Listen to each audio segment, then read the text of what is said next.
research fellow to the HIV research projects at the University of Warwick Center for Interdisciplinary Methodologies. So you see, I will be very snappy with my they come, presentation they see. for this session, trying to give an overview of the 4-country study, as Alan said, in Colombia, Ghana, Kenya, and Vietnam. This study is built on the complexities, opportunities, the risk that has accompanied digital transformation for health in particular. They come. The title of the study, as you see, is paying the cost of connection. Paying the cost of connection. Looking at young adult experiences, seeking of information online. It highlights exclusions, abuse online, that leading ways prevent young adults, especially those belonging to the key populations, access health information. What we have been doing since 2023 is go around these 4 countries, speaking to young adults between 18 to 30 years about their experiences online seeking health information. We primarily utilize participatory action research across board, and simply explain as research that starts from ground up, from design, data collection to dissemination, and in our case, even for advocacy. The very participants of the study involved at every stage. So in all of these countries, we had what we call the community advocacy teams, who were individual members of the very communities that we studied, advising, supporting across all the stages of the research process. So the time we completed the study, and now they are leading advocacy in their various countries. We engaged 301 young adults, 41 experts, government officials, union officials, officials of ING who are interested in digital staff, digital health, human rights, digital health as well. Let's go through some of the findings. The 4 key findings I want us to run through quickly is the big elephant that has always been in the digital divide. So we basically had about 4 of them, which I want to talk about. Economic divides. Most of these countries realize the cost of even buying foods. Connecting online is a luxury. That prevents young adults, especially those belonging to key populations, to access vital information. You know what that means, because most of these countries, some of these populations, most of them are criminalized, or if you like, quasi-criminalized by the communities in which they live. There's also social stigma, fears of being judged because of information they search online. People always having to deal with, if they have to use the phone of their partners, clear their history, search history, just to make sure people don't know this is what they are searching at, because it links back to them based on identity. Lack of internet access in rural areas. So this study was actually structured in a way where we engage participants from rural, urban, peri-urban, and then a lack of digital literacy, where you have individuals even having phones, access to internet. They hardly have the knowledge and the skill to search out competent information. If you add the fact that there's misinformation, a lot of junk on the internet, it even makes the whole thing complex. There's also a report on technology facilitated abuse. About 3/4 of young adults to mention that And this actually played out in cyberbullying, fraud, hacking, blackmail, falsified images, and very, very common in all of these four countries. And in the case of mostly Ghana and Kenya, led to multiple forms of victimization, which we call polyvictimization. In all of these, access to remedy was lacking. So individuals who had to go through this did not have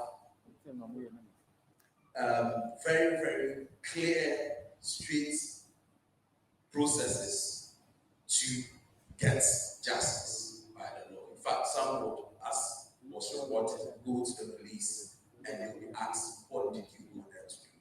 Why did you write that online? It's your fault. And they have to turn back, traumatized. Privacy also was a very, very big issue of concern. Data sharing to third parties, government surveillance was a huge concern and breached right to privacy. Most young adults, especially belonging to the population. All of these, nonetheless, we still found out that there was resilience from young adults. For instance, forming very, very supportive online communities to support their own, those who have been abused, those who needed help, and that really, really helped. In that resilience, we recommended that you really require extensive spread of digital education, digital literacy. How would they manage online communities? How would they go online, search for help information, join communities, and protect themselves from being harmed, their identity? How does the online space operate? They need to really understand that really came out. Because of that, we had a very positive outlook that if they are really equipped, they will still be able to stay online. Because for most of them, that is the best option they have within the communities or the countries they live, given all the issues they have to battle in the social or physical environment. Thank you.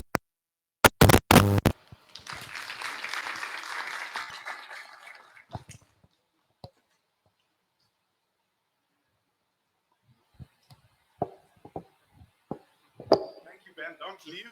Just stay seated there. How many were paying attention? How many were alert? So the first question, first of all, thank you, Dr. Ben. That was very powerful, and sorry to subject you to put findings for a year's work and more into 6 minutes. But here goes the fun part of the question. For the first gift, who will tell me how many young people were interviewed in this study? Whose hand went first?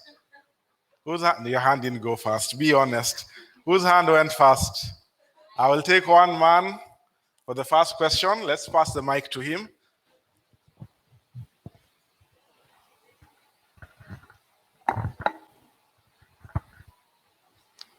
$301. 301. And for that, you get your first Christmas gift, which is a tote bag from DHRP. Your hand was up second, right? Your question changes because we can't ask the same question.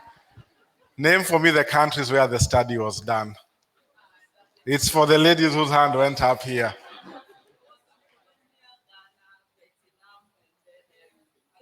Good job. So I've kept my promises, not like African politicians, like a true leader. So Ben, is there anything that sticks out for you in this study? And if there are people in this room from Ghana, from Kenya, we have someone from Latin America in the room, but how does this study apply for other people where it was not done? How would it be relevant, and what would your advice be to them on how they use this particular report to move the work forward? Thank you very much, Alan. For those that are from other countries, One thing I think I can mention in relation to the study is the forms of abuse online and how this was commonplace across all the countries. This is very relevant because the digital space brings all of us together in one space, and one would not need to be within your geographical location to abuse you, sort of. Once they get access, they get your account, they can just come in and do that. And that was one of the major reasons that people will not have anything to do with that. We want colleagues here to use this report, build on studies, similar studies back home, explore and see if what we found are in many ways similar to what's happening within your jurisdiction. And this is qualitative and cannot, as it were, be generalized. We still feel that we've produced a very, very solid, rich, in-depth data to help colleagues build on that and explore within their, and even use this as a source of advocacy for their programs. Thank you very much. Thank you, Ben. A round of applause, and until he gets to his seat, we can release you. Until he gets to his seat, round of applause. Drum rolls, drum rolls. Thank you. So we move next to a panel whose conversation will be led by a very important young person, a good friend of mine. We popularly call her lastborn, but her true names are Ruth Limo, popularly known to others as Jerop. So as we promised, we want those of us who are not fully recognized as young to be able to allow those who are truly young to lead the conversation. And so for now, I will invite Jerop, who will then get a chance to lead a panel discussion and tell us what it's going to be all about. So until she comes,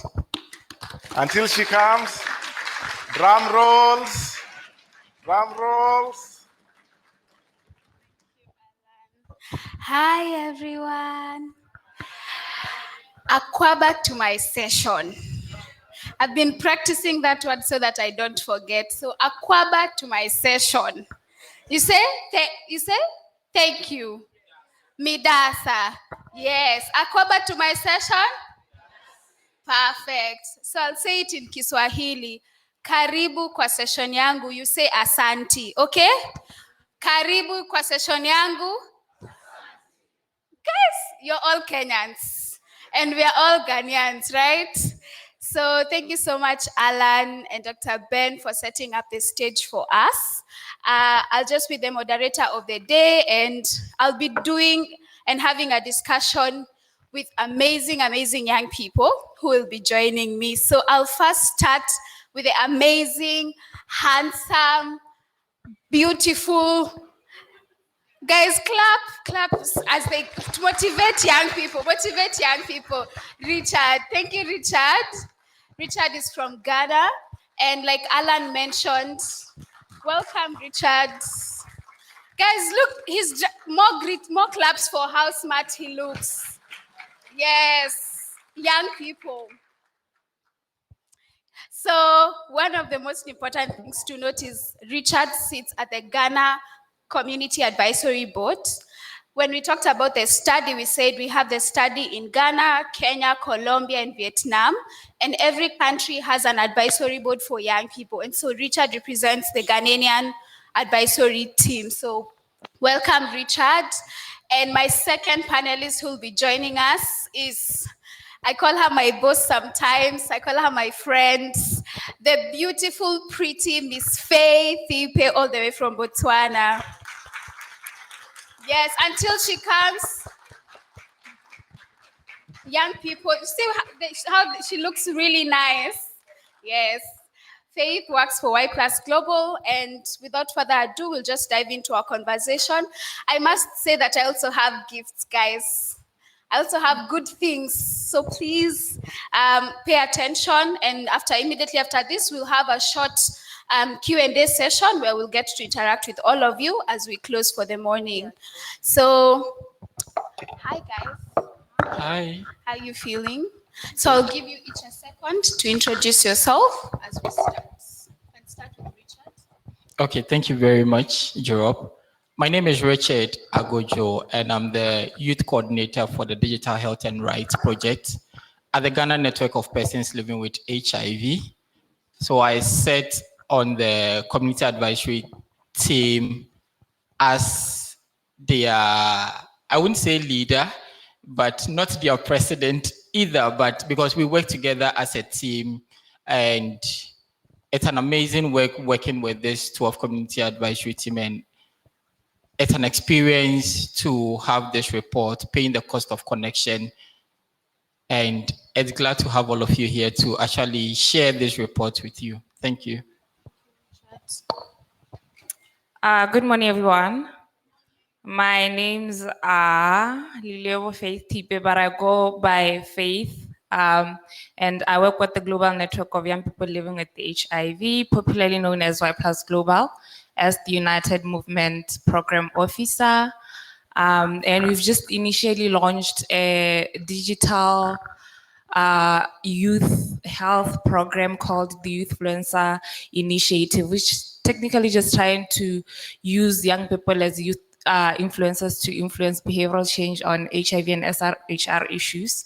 And one of the things that did come out of that particular session was, how do we then safeguard ourselves when we are using these digital platforms? And I'm really happy to be part of this platform today. And yeah. Thank you, Faith, and thank you, Richard. We'll start with you, Faith, for our first question. And just like you've given us context that Y Plus Global has just launched a program that focuses on using digital platforms and working with young people as digital influencers to share information on health.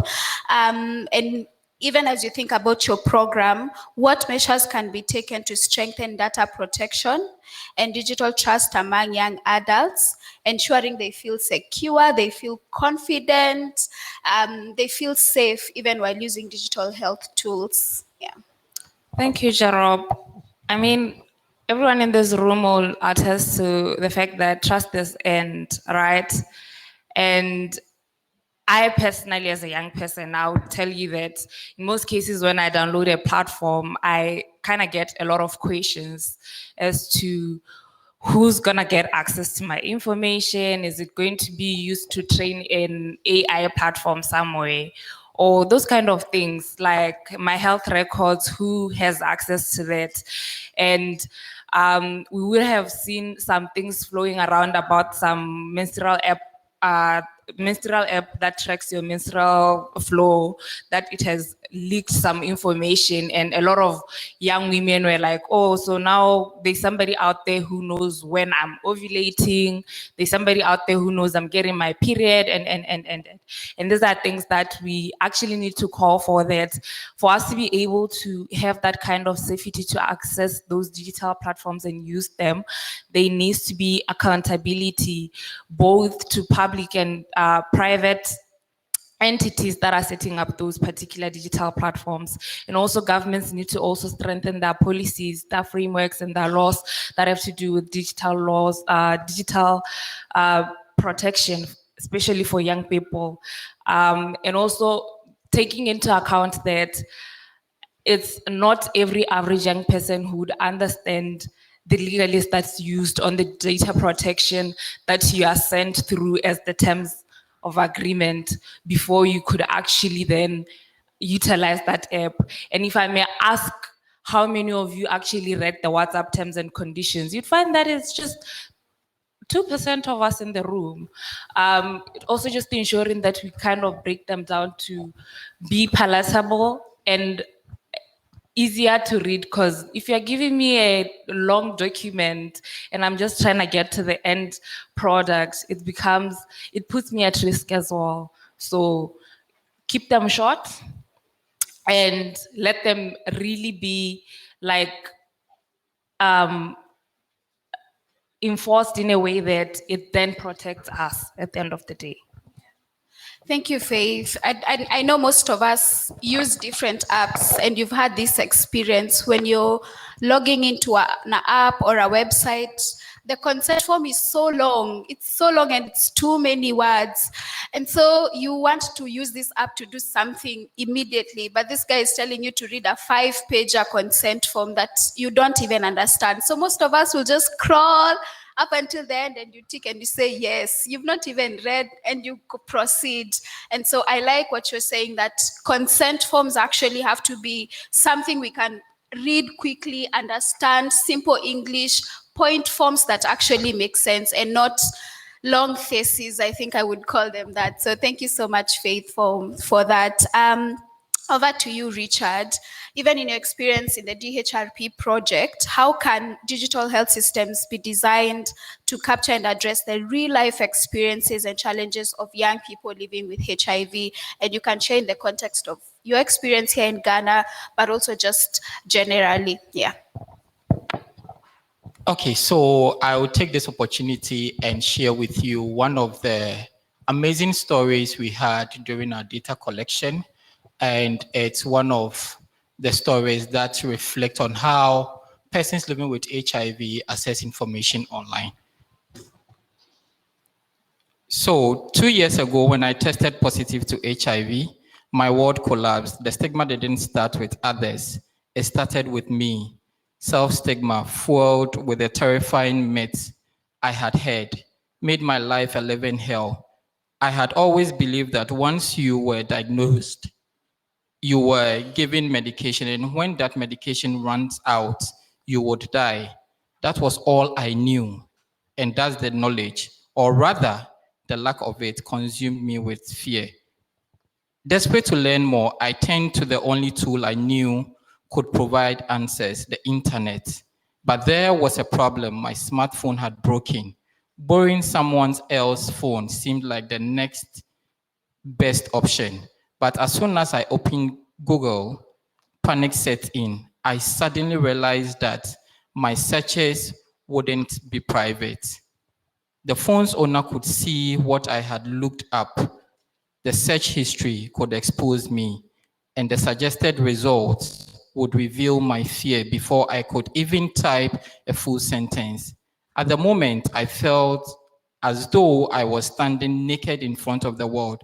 Overcome with anxiety, I dropped the phone and walked away. At the time, I didn't know about private browsing, deleting search history, or using platforms that protect digital privacy. I was simply a young person living with HIV, afraid of being discovered, afraid of my own curiosity, afraid of seeking knowledge because of the digital traces I might leave behind. This experience opened my eyes to a bigger issue, not just the stigma surrounding HIV, but the digital divide, the traps that many young people, especially those of us living with chronic conditions, access to information can be life-saving, yet digital illiteracy and fear of exposure prevent so many from seeking the help they need. This was the story we had from one young lady who was a participant in our data collection.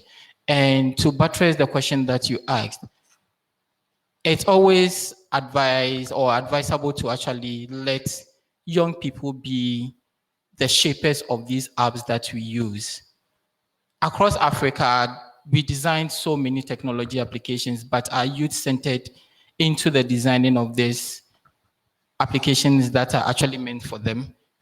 The real life is we need to actually co-design these things with the youth. If we don't co-design it with the youth, how do we put them into the response or into the information that they need to actually access information surrounding HIV? And also, privacy as a first platform. When we create these applications, that long terms and conditions that are actually put attached to these applications, let's make it simple so that people or these young people get to know that this is what I'm into. this is what I can do online. This is how I can stay private online, so that a third person or a third party doesn't get hold of my information. It should be designed that everybody, or even everybody, should actually get to know that I am private online. Nobody has my information. And also, feedback loops. These are the issue of you sending an information and you not getting a feedback. You've taken my information, but you're not giving me a feedback. I will use a typical example with some of the scholarships that we even apply online. You apply and you don't even get, what's the name, feedback from them. You have my data. What are you going to use my data for? At least you tell me I didn't qualify, but you not telling me anything is much more or less like you holding my data without giving me any response. So it is hard time we all design these platforms to actually suit every young person, especially persons living with HIV, both in Africa and also across the world. Thank you, Jerome. Thank you so much, Richard. So just a question to the rest of the room. Who knows what cookies to accept and which ones not to accept? How many of us say accept all? No, I won't judge. I also say accept all. Yes, all of us, because we don't know which cookies to accept and which ones not to, right? So I totally agree with what Richard has said, is that apps, even though most of them are not created for us and by us, but we end up being the end users, they have to be created with us in mind. And if it's possible, we have to be in those rooms and actually design those apps. And specifically for health, like Faith said, is that young people have to be aware, they have to be involved, and Richard has put emphasis on that. Because our time is up, I'll just give them 1 second to say something as we run off the stage, because they're waving at me here. So just...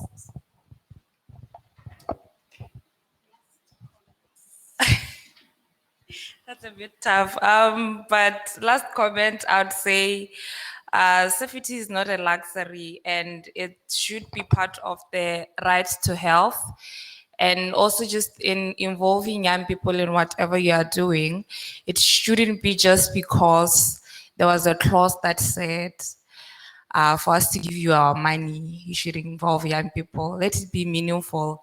Let young people actually be the ones who are leading in the forefront. If you really need them to actually use those digital platforms, if they are the ones who have developed them and they have the confidence that we were actually from the ideation to the development to the implementation to the monitoring, and we've actually seen the gaps, and we know how to then fill in the gaps of what we've identified, it then becomes easier for them to uptake them, because they bring their own lived experiences and they know which platforms would appeal to them more than any other person. Thank you. I think Faith has said it all, but what I can say is, to borrow the words of UNA, it's nothing for us without us. Thank you. Thank you so much, guys. A round of applause. Guys, until they sit. Well done. Drum rolls. So we are almost getting to a point where we invite you to have a conversation, but as practice dictates, we need to hear from the owners of this work in Ghana. And today we have Dennis Annan. I don't know that he has any relation to Kofi Annan, but he will let us know. Dennis works with the Ghanaian AIDS Commission. And just for quickly 5 minutes, he will react to some of the things we've heard from the young people, but also tell us what they're doing. And then we will end with an interactive conversation that will require you to have access to the internet. So if you don't have bundles, if you don't have a Ghanaian friend who can hotspot you, if you don't have the Wi-Fi password, please start looking for it, because that's where the rubber hits the roads for the gifts. We will be having a question and answer session that will be led. But for now, I want us to put our hands together for Dennis to tell us what's happening in Ghana. Welcome, Dennis. Thank you and good morning. So the technical team wants to know if you're having challenges with the language. You could quickly raise your hand. They will come and attend to you. French. Je suis. You understand? Okay. Okay. So yeah. So merci, merci, merci, merci, merci, merci. Okay. So thank you, and it's a privilege to be here, trying to summarize what our panelists mentioned. There's a need for us to be conscious or deliberate in making sure that the consent forms we sign up to, especially logging on to a lot of these apps, they really need to be shorter, because even just this morning I was trying to sign up for TikTok, and once I started seeing regulation, this, I said, no, that's not for me. So I just scrolled down and I said, I agree. So there's a need for these developers to understand the context of the people they are developing the app for. And the last bit, I think Richard mentioned, there's also the need to understand the users. You don't just create something because you're creating. There's also the need for us to understand the people we are developing these applications for.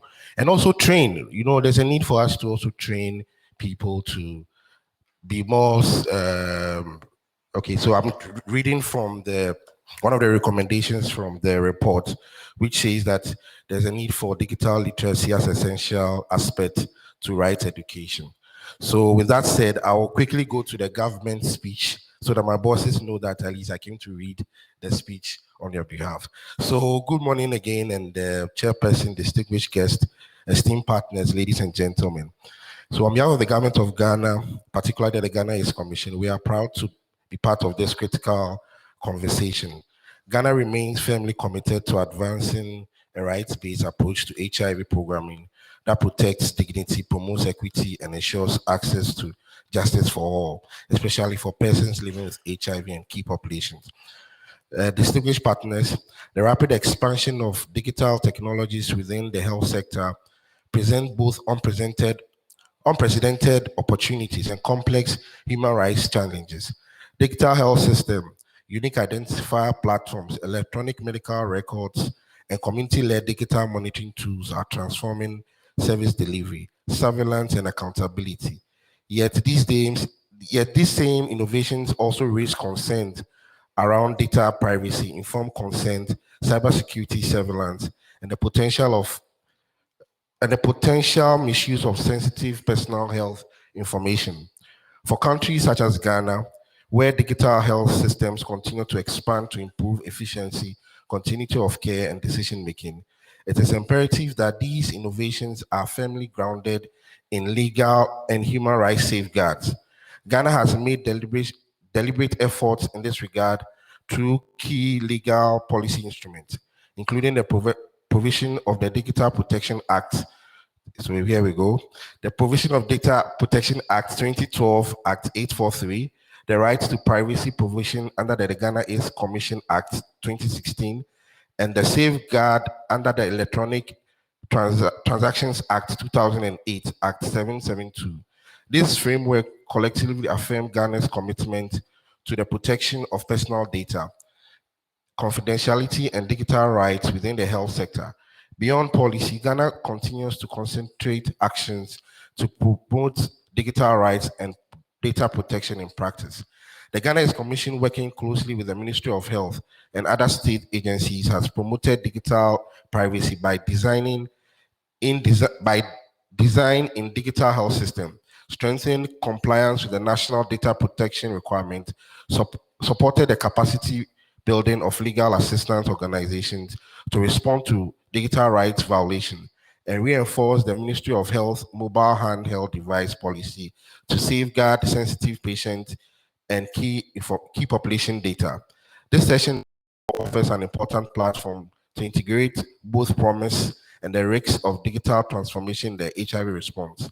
It challenges us to ensure that technology serves as a tool for inclusion rather than exclusion, empowerment rather than surveillance, and protection rather than harm. As we engage today's deliberation, I urge us all to remain guided by shared responsibility to ensure that no one is left behind in the digital future of health. Let's collaborate together toward digital systems that are ethical, people-centered, inclusive, and firm anchored in human rights principles. Once again, on behalf of the Ghana AIDS Commission and our partners, we welcome you all to Ghana, and we wish you all have a productive and impactful session. Thank you very much.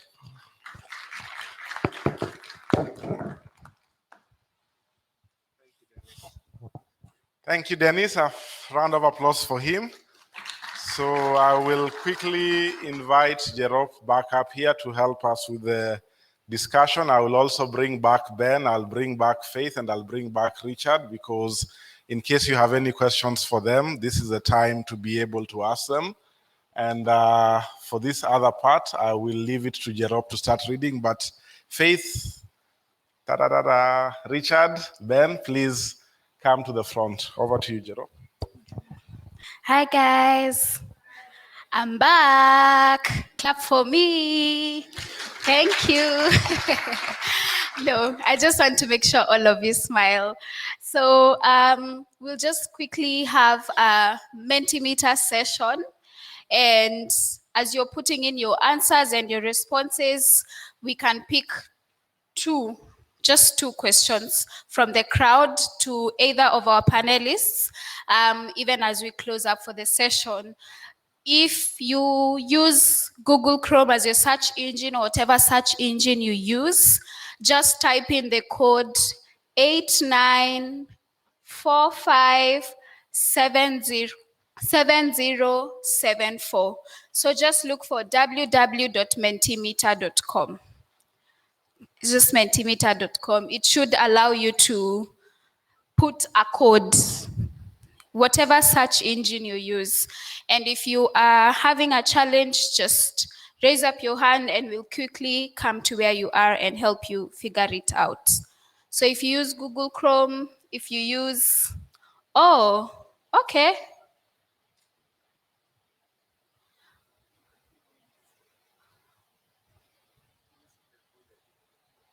The code is 89457074. So in one word, what is your biggest concern about the digital future of the HIV response? So we already have some answers: confidentiality, privacy. Oh, money. Gosh, I was loading what this emoji means. I guess I'm not young anymore, but yeah, money. Yes, money is a big concern, guys, because digital health is quite expensive. Thank you for the emoji. Looks nice. So as we are giving out the answers, anyone who has a question or a comment and you would want us to hear your beautiful voice and see your beautiful face today morning, just feel free to shoot your hand up. Oh yes, so we have one hand on that end. And then we have one here, so yeah. Can go ahead, please. Sure. Hi, Jerop. Hi, cousin. Hi, cousin. Okay, so quick one, and this one literally goes to all the panelists. I'm sorry, I just got in now. It's because of the jollof rice I ate yesterday night. I couldn't wake up, so it's on point. We know there's a lot of discussions going on around financing